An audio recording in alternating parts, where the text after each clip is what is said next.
Le TDL, ça peut se définir comme une difficulté langagière à s'exprimer ou à comprendre. Donc, c'est une difficulté langagière qui n'est pas reliée à l'apprentissage d'une autre langue, donc d'apprentissage d'une langue.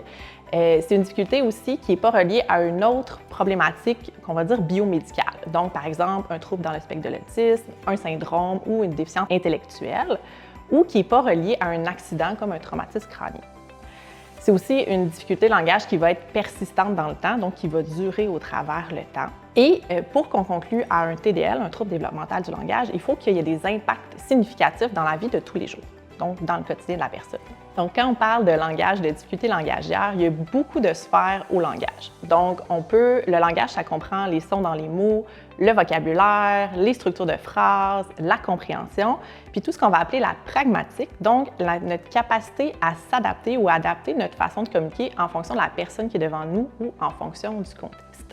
Donc, un TDL, ça peut se manifester de différentes façons chez les personnes en fonction de quelle sphère de son langage qui est atteint. Donc, il peut y avoir une sphère, deux sphères ou plusieurs sphères qui sont atteintes chez une personne qui présente un trouble développemental du langage. On a longtemps associé les niveaux de sévérité au trouble développemental du langage. Donc, à l'époque, où il y a quelques années, on pouvait parler d'un trouble développemental du langage ou d'une dysphasie ou d'un trouble primaire et persistant du langage, donc les anciens non condamnés au TDL.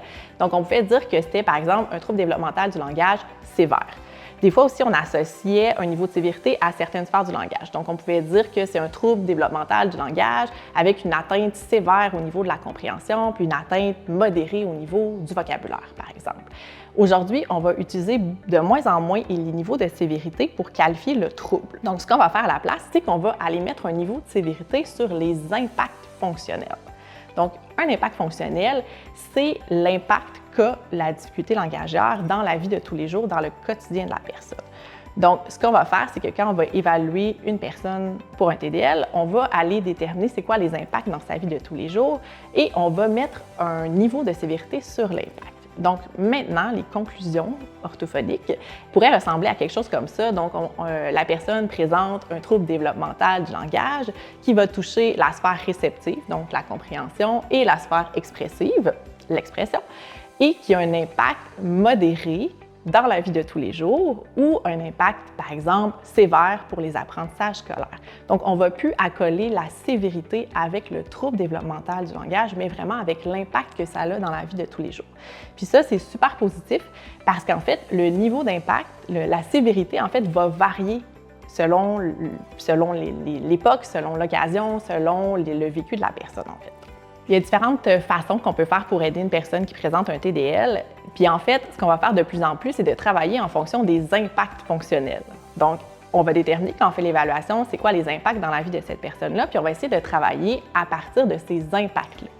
Donc, par exemple, si on a un enfant qui présente, je veux dire, une difficulté à entrer en relation avec ses pairs ou à se faire comprendre, par exemple, par les autres personnes dans son milieu de garde ou même par sa famille, bien, ce qu'on va faire, c'est qu'on va essayer de déterminer qu'est-ce qui fait en sorte que l'enfant a de la difficulté à se faire comprendre. Est-ce que c'est parce qu'il ne prononce pas bien les sons dans les mots? Est-ce que c'est parce que ses phrases ne sont pas complètes? Puis, on va aller travailler directement à ce niveau-là, l'aider à allonger ses phrases, l'aider à mieux prononcer, mieux articuler.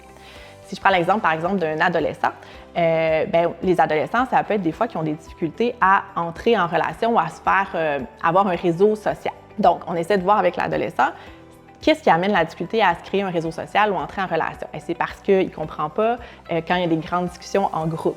Est-ce que c'est parce que, justement, quand il échange avec ses pairs, bien, lui, ça lui prend plus de temps de réfléchir, d'organiser ses idées et donc, il n'arrive pas à exprimer ou à partager ses idées assez rapidement pour participer activement à l'échange. Donc, à ce moment-là, ce qu'on va faire, c'est qu'on va aller travailler avec cette personne-là pour, bien, soit l'aider à dire aux gens autour de lui, je présente un TDL, et expliquer c'est quoi les impacts et qu'est-ce qu'eux peuvent faire pour le soutenir, l'aider, ou justement aller travailler dans des situations réelles de conversation ou de communication dans lesquelles on va faire des mises en situation, par exemple, pour l'aider à mieux comprendre, à mieux s'exprimer, à mieux formuler ses idées dans une conversation.